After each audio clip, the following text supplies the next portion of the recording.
하나님 말씀은 호세아서 11장 11절에서요. 12장 마지막 절인 14절까지 11장 11절에서 12절에서 12장 14절까지 우리 함께 읽도록 하겠습니다. 함께 읽겠습니다. 에브라임은 거짓으로 이스라엘 족속은 속임수로 나를 애워쌌고 유다는 하나님 곧 신실하시고 거룩하신 자에게 대하여 정함이 없도다. 에브라임은 바람을 먹으며 동풍을 따라가서 종일토록 거짓과 포악을 더하며 아수르와 계약을 맺고 기름을 애굽에 보내도다. 여호와께서 유다와 논쟁하시고 야곱을 그의 행실대로 벌하시며 그의 행위대로 그에게 보응하시리라. 야곱은 모태에서 그의 형의 발꿈치를 잡았고 또 힘으로는 하나님과 겨루되 천사와 겨루어 이기고 울며 그에게 간구하였으며 하나님은 베델에서 그를 만나셨고 거기에서 우리에게 말씀하셨나니 여호와는 만군의 하나님이시라. 여호와는 그를 기억하게 하는 이름이니라. 그런즉 너희 하나님께로 돌아와서 인애와 정의를 지키며 항상 너희 하나님을 바랄지니라. 그는 상인이라 손에 거짓 저울을 가지고 속이기를 좋아하는도다. 에브라임이 말하기를 나는 실로 부자라. 내가 재물을 얻었는데 내가 수고한 모든 것 중에서 죄라 할 만한 불의를 내게서 찾아낼 자가 없으리라 하거니와 내가 애굽 땅에 있을 때부터 나는 내 하나님 여호와니라. 내가 너로 다시 장막에 거주하게 하기를 명절날에 하던 것 같게 하리라. 내가 여러 선지자에게 말하였고 이상을 많이 보였으며 선지자들을 통하여 비유를 베풀었노라. 길르앗은 불의한 것이냐? 과연 그러하다. 그들은 거짓되도다. 길갈에서는 무리가 숫송아지로 제사를 드리며 그 제단은 바리랑에 쌓인 돌무더기 같도다. 야곱이 아람의 들로 도망하였으며 이스라엘이 아내를 얻기 위하여 사람을 섬기며 아내를 얻기 위하여 양을 쳤고 여호와께서는 한 선지자로 이스라엘을 애굽에서 인도하여 내셨고 이스라엘이 한 선지자로 보호받았거늘 에브라임이 경노하게 함이 극심하였으니 그의 주께서 그의 피로 그의 위에 머물게 있게 하시며 그의 수치를 그에게 돌리시리라. 아멘. 성경은 우리들에게 어떠한 책입니까? 너무나 당연한 질문이고 우리에게 아주 중요한 시작점이 되겠죠. 성경은 하나님의 말씀입니다. 계시되었던 말씀의 복습이 아니라 오늘 우리에게도 동일하게 주신 오늘의 계시이고 오늘의 말씀입니다. 물론 성경 안에는 노래도 있고 역사도 있고 한 사람의 가정사도 있습니다. 그런데 그러한 여러 장르의 이야기를 통해서 하나님께서 우리에게 줄기차게 전해주시고자 하시는 메시지는 이것이 나의 이야기고 이 이야기가 우리들의 삶의 거울이 된다라는 겁니다. 고린도전서 10장에 보면 사도 바울은 구약의 이야기를 약술하면서 예전 개역 성경에는 이것이 너희의 거울이 되어 라고 표현이 되어 있고 요즘 우리가 갖고 있는 개역 개정 성경에는 이것이 너희에게 본보기가 되어 이런 표현을 쓰고 있습니다. 성경 말씀은 우리들의 거울이에요. 그래서 시편 119편 105절은 이런 고백을 하죠. 주의 말씀은 내 발의 등이요 내 길의 빛이니이다. 이 등과 빛이라고 하는 비유는 못 보았던 것, 보이지 않던 것을 밝히 보여준다라는 거예요. 뭐를 보여준다고요? 우리 자신을 보여주는 거울이 된다고요. 이제 호세아서가 점점 종반부로 나아가고 있습니다. 호세아서는요, 하나님께서 1차적으로는 호세아라고 하는 어쩌면 시작부터 선지자는 아니었던 것 같아요. 많은 학자들이 이야기하기를 호세아는 농부였던가 아니면 빵 굽는 사람이 아니었을까. 그게 직업이 아니었다면 이 부엌, 화덕에서 일어나는 일을 어떻게 이렇게 잘 알았을까라는 것을 추정하면서 호세아는 일반인이었을 거라고 많은 학자들은 추정을 합니다. 하나님께서 시대가 워낙 급하니 이 일반인이었던 호세아라고 하는 자연인을 택하셔서 이 북왕국 이스라엘을 비춰주는 거울로 삼죠. 첫 번째 그 그림 언어를 사용하십니다. 이 호세아라고 하는 사람의 가정사를 이스라엘이라고 하는 나라와 시대를 비추는 거울로 삼아요. 어떤 가정사였습니까? 우리가 서로 입에 담기 어려운 부인이 나간다든가 그냥 집을 나가는 게 아니라 그 음란한 행위를 하는데 그것이 한 번의 실수가 아니고 반복되는 실수를 하죠. 그런데 호세아에게 하나님께서 말씀하셔서 그 여인, 음란한 여인 고멜을, 이 고멜이라는 이름 자체가 사실 여성의 가슴이라는 뜻이에요. 호세아라는 이름 자체는 구원이라는 뜻이고요.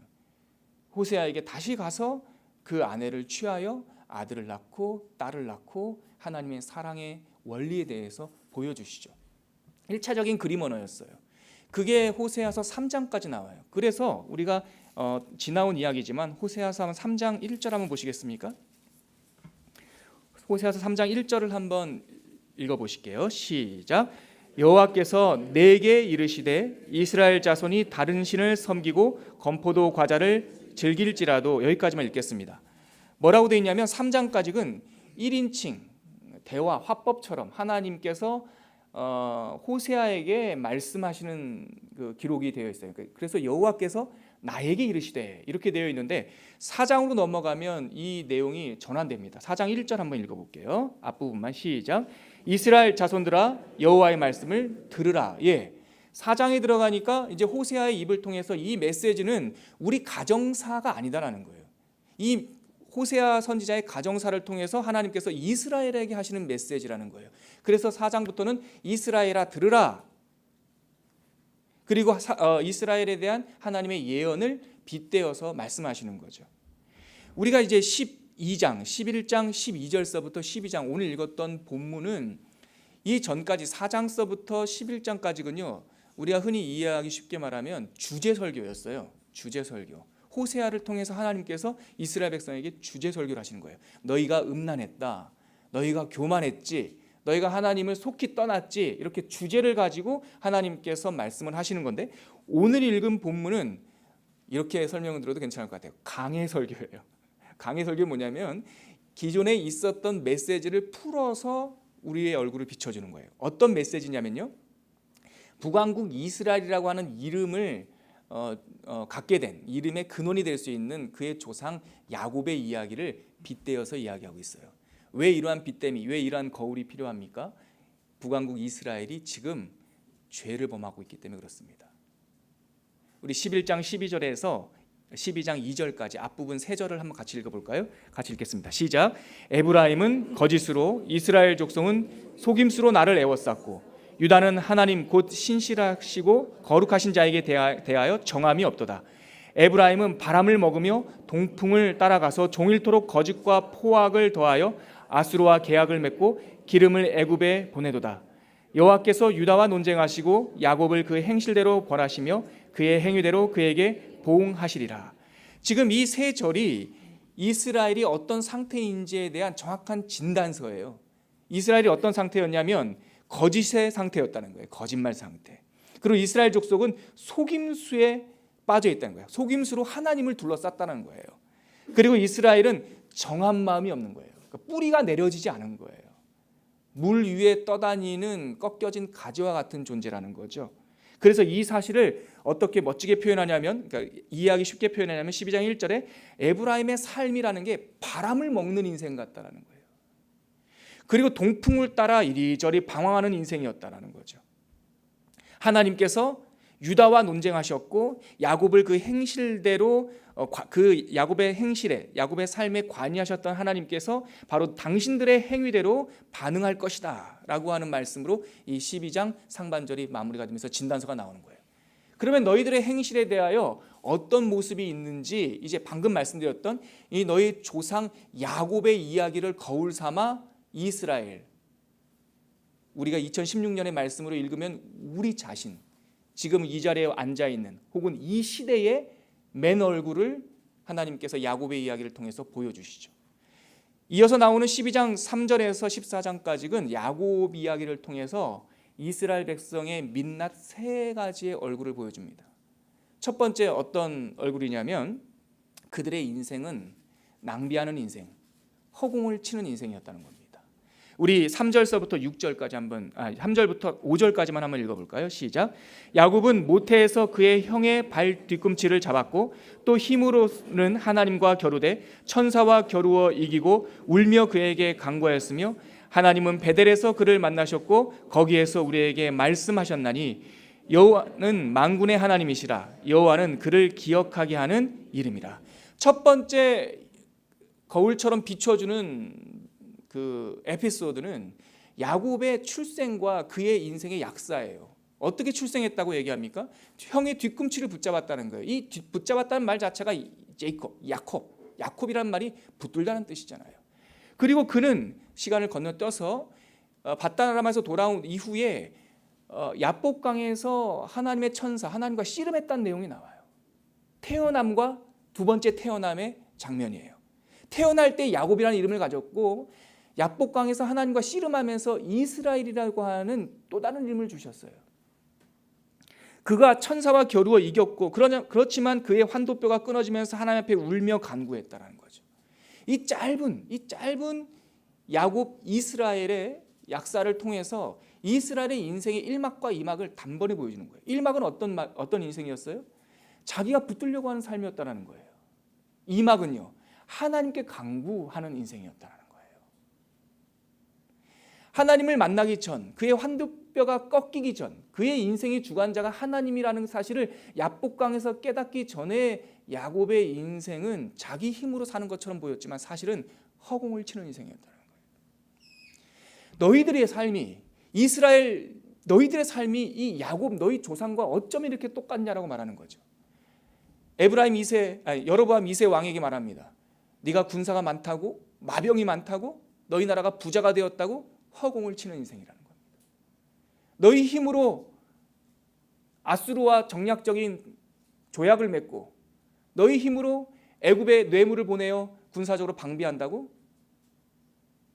형의 뒤꿈치를 잡은 너희 조상 야곱과 다를 바가 없다. 그러므로 하나님께서 호세아를 통해서 이 야곱의 맨 얼굴, 첫 번째 얼굴과 똑같은 우리에게 말씀하시는 것은 우리는 애굽과 아수르와 상대할 것이 아니라 하나님을 상대해야 된다는 것입니다. 그것이 바로 6절 말씀의 결론이죠. 같이 읽겠습니다. 시작. 그런즉 너희 하나님께로 돌아와서 인애와 정의를 지키며 항상 너희 하나님을 바라볼지니라. 이 말은 하나님을 상대해라. 형 뒤꿈치 잡는 인생 되지 말아라. 너의 힘으로 종교적인 생활, 이 천사와 씨름하는 인생 살지 말아라. 하나님을 상대해라. 하나님께 돌아와라. 그 말씀을 주시는 것이죠. 두 번째 얼굴은 이어지는 7절부터 11절까지 말씀입니다. 먼저 7절과 8절 한번 읽겠습니다. 시작. 그는 상인이라 손에 거짓 저울을 가지고 속이기를 좋아하는도다. 에브라임이 말하기를 나는 실로 부자라. 내가 재물을 얻었는데 내가 수고한 모든 것 중에서 죄라 할 만한 불의를 내게서 찾아낼 자가 없으리라 하거니와. 지금 어떠한 민낯을 보여줍니까? 너희들이 부자라고? 너희들이 많은 걸 가졌다고? 심지어 너희들이 갖고 있는 그 재물 중에 불의한 재물이 하나도 없다고 자고하는구나.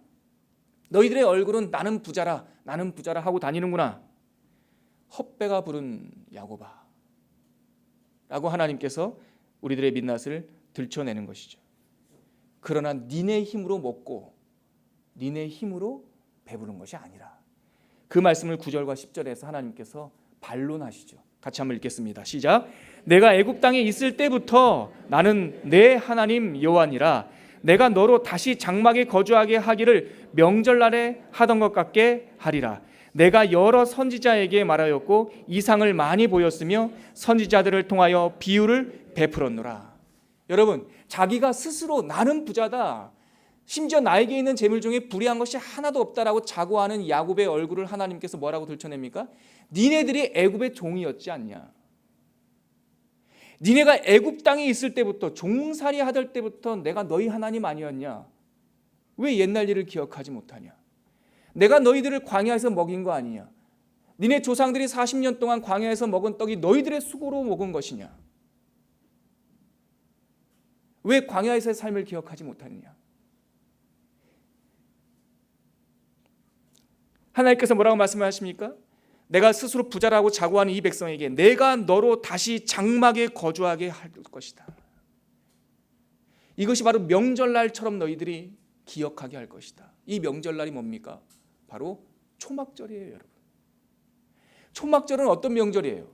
우리식으로 말하면 추수감사절, 추석이에요, 추석. 모든 들의 곡식을 거둬들이는 1년 중에 어쩌면 가장 풍요로운 기간이에요. 근데 이스라엘 백성들이 가장 풍요로운 초막절에 나는 부자다, 내가 땀 흘려서 농사지었으니 우리 곡간의 곡식 가운데 불의한 것이 아무것도 없도다 할 만한, 그 자고할 만한, 1년 중에 어쩌면 가장 풍요롭고 가장 자신만만해야 할 그 추석날에, 추수감사절에 하나님께서 이스라엘 백성에게 명하신 삶의 패턴은 뭐였냐면, 나뭇가지를 들고 가죽을 들고 광야로 나가라, 광야에서 초막을 짓고 그곳에서 일주일 동안 살아라. 뭐를 기억하라? 너희들의 창고를 기억할 것이 아니라 너희를 부하게 하신 하나님을 기억하라. 하나님을 너희들의 기업으로 삼아라 라고 하는 말씀을 하시는 거죠.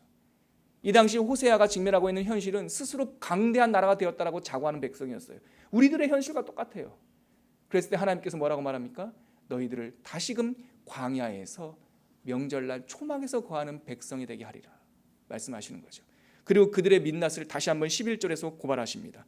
함께 읽겠습니다. 길르앗은 불의한 것이냐? 과연 그러하다. 그들은 거짓되도다. 길갈에서는 무리가 수송아지로 제사를 드리며 그 제단은 바디랑에 쌓인 돌무더기 같도다. 길르앗이라고 하는 것은 길르앗 라못, 도피성 중에 하나예요. 어쩌면 북왕국 이스라엘이 종교적인 명분이 없고 정당성이 없었던 북왕국에게 길르앗 라못이라고 하는 곳은 자랑할 만한 도시였을 거예요. 또 길갈은 어떤 곳입니까? 가장 대표적인 이스라엘 전체의 성지예요. 이스라엘 백성들이 40년 광야를 지나와서 요단강을 건넌 후에 제일 먼저 텐트를 쳤던 곳이 바로 길갈이에요. 길갈이란 말 뜻 자체가 길갈, 수치가 굴러갔다, 수치가 없어져 버린 땅이라고요. 근데 이 길갈이 북왕국 이스라엘에 있었어요. 그러니까 자기네 정당성과 정치적 정당성과 종교적 명분이 없어서 이스라엘 백성이, 북왕국 백성이 예루살렘에 가서 예배드릴까 봐 단과 베델의 금송아지를 세웠던 그 북왕국 이스라엘. 하지만 지명은 바꿀 수 없는 거잖아요. 이스라엘 민족 가운데 가장 자랑할 수 있는 곳이 바로 이 길르앗과 이 길갈이었는데 하나님께서 말하죠. 길르앗은 불의한 것이다. 거기서 너희들이 하는 짓을 보아라. 거기가 제사장들의 성읍이라고, 거기서 너희들이 하는 짓 좀 보아라. 길갈 아주 명망 높고 전통적인 성지라고, 거기서 너희들이 하는 짓을 보아라. 거기서 너희들이 많은 소를 잡고 곡식의 제물을 드리느냐? 그 길갈에 세워놓은 제단이라고 하는 것은 바디랑에 쌓인 쓸모없는 돌무더기 같다. 아무리 우리가 멋진 성전을 쌓아놓고, 아무리 전통적으로 우리는 300년 된 교단, 대한민국의 교회가 복음이 전해져서 120년 동안 이제는 전통 좀 쌓였다라고 여러분들 말하십니까? 근데 그 가운데 하나님을 잃어버리면 하나님께서 우리를 향하여, 우리 삶을 향하여 니네들의 삶은 밭이랑에 쌓인 돌무더기 같다 라고 우리의 영적 종교적 삶의 허상을 진단하시는 것이죠. 마지막 세 번째 민낯은 12절과 14절에 나옵니다. 함께 읽겠습니다.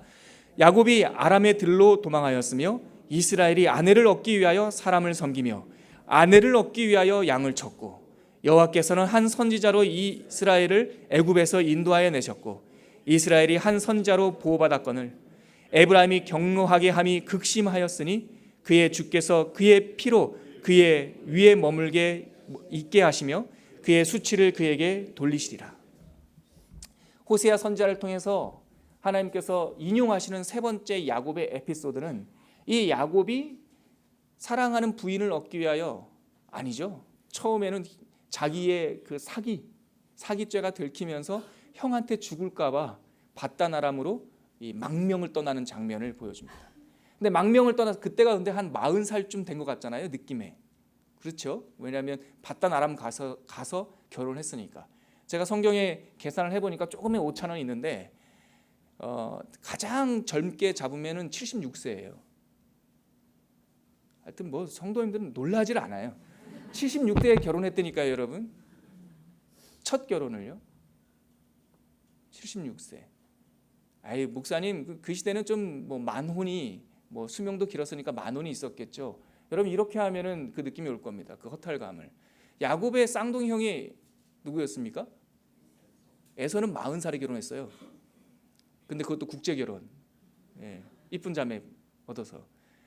그러니까 자기 쌍둥이 형은 40살에 결혼을 했는데 이 야곱은 76세에 결혼한다니까요. 그럼 36년 동안 부엌대기였어요. 엄마 옆에서. 형은 쌍둥이 형은 들에 나가서 이 짐승들을 잡아가지고 1등급 스테이크를 만들어서 아버님께 드리는데 자기는 부엌에서 엄마랑 같이 소꿉장난했다고요. 그러니까 그의 허탈감이 얼마나, 그의 이 인생에 나는 참 아무것도 없는 사람이다,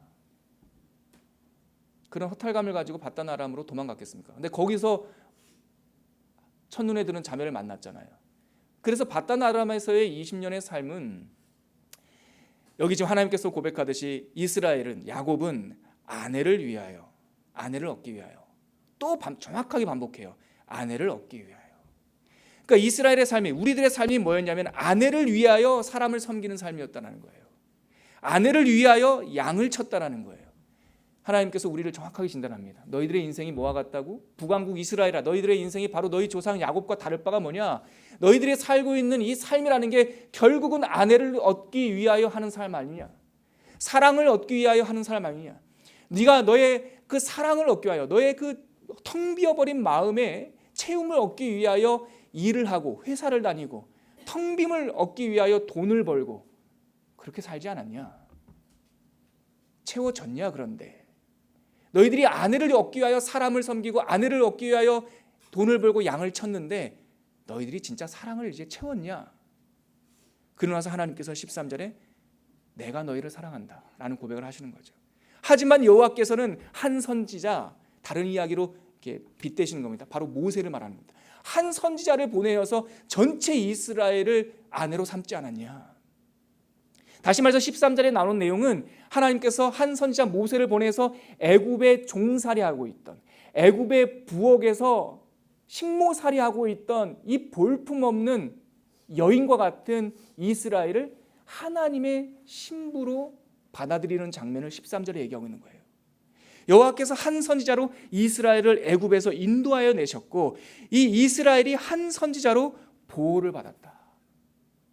진짜 사랑은 니네들이 구하는 게 아니다.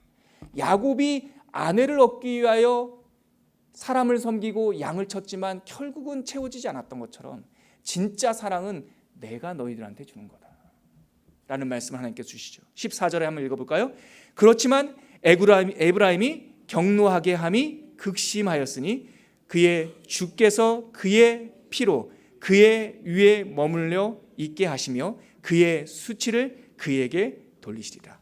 여기 그의라고 하는 대명사가 앞에 거는 하나님을 지칭하고 뒤에는 이 이스라엘 백성을 지칭하니까 좀 헷갈리는데요. 여기서는 그거예요. 하나님께서 바로 너와 1대1로 상대한다는 거예요. 너희들이 세상에 허탄한 것들을 추구하고 다녔지만 결국은 허무하지, 하나님께서 너희들을 상대할 것이다. 너희들을 사랑할 것이다. 그래서 너희들이 하나님을 떠난다면, 하나님과 단절된다면 결국은 너희들의 수치가 너희 머리에 돌아갈 것이다 라고 하나님께서 경고를 하시는 거죠. 여러분, 오늘 읽었던 이 본문은 하나님의 강해 설교입니다. 이 땅을 살아가는 나의 백성 너희들아, 야곱의 일을 기억해라. 야곱이 자기 힘대로 살려고 하지 않았니? 그렇게 살면 안 되고 너희들은 하나님을 붙들어라. 첫 번째 하나님께서 우리에게 주신 교훈이었습니다. 두 번째 우리에게 주시는 교훈은 너희들이 부자라고 자고하느냐? 아니다. 너희들의 힘으로, 너희들의 노력으로, 너희들의 수고로 재물을 얻은 것이 아니라 내가 너희들을 먹이는 것이다. 제발 이 사실 좀 기억해라. 세 번째 얼굴은 뭐예요? 너희들이 너희들의 사랑과 너희들의 만족을 얻기 위하여 사람을 섬기며 돈을 벌며 양을 쳤냐? 허무하다. 내가 너희를 사랑한다. 하나님의 세 가지 교훈이 우리들의 세 가지 민낯을 덮어주시는 하나님의 사랑의 메시지로 오늘 아침에 우리에게 들려주십니다. 이 시간 함께 기도하겠습니다. 이 시간 함께 기도할 때 오늘 말씀을 생각하면서 하나님, 나는 하나님을 붙잡겠습니다. 또 고백하면서 하나님께서 우리를 먹이시기 을 고백합니다. 마지막 세 번째로 하나님, 나는 세상의 사랑을 구하는 것이 아니라 하나님의 사랑 안에 거하는 사람이 되게 하여 주시옵소서. 우리 이렇게 고백하며 기도하겠습니다. 하나님 아버지, 은혜를 감사합니다. 오늘 말씀을 통하여서 하나님을 붙잡는 인생이 되게 결단하는 아침이 되게 하여 주시고, 나는 부자라, 나의 재물 중에 불의한 것이 하나도 없다라고 교만했던 우리들의 마음속에 겸손을 허락하여 주시고, 또 하나님, 세상 사람들의 사랑과 세상 사람들의 인정을 추구하고 살아가지 않도록 도와주시고, 하나님께서 우리를 먼저 사랑하시고 하나님께서 우리를 이끄신다라는 사랑을 하나님 아버지 우리가 믿고 살아갈 수 있도록 인도하여 주시옵소서. 존귀하신 하나님 아버지, 하나님을 떠난 인생은 두려움에 사로잡힙니다. 걱정이 태산과 같습니다.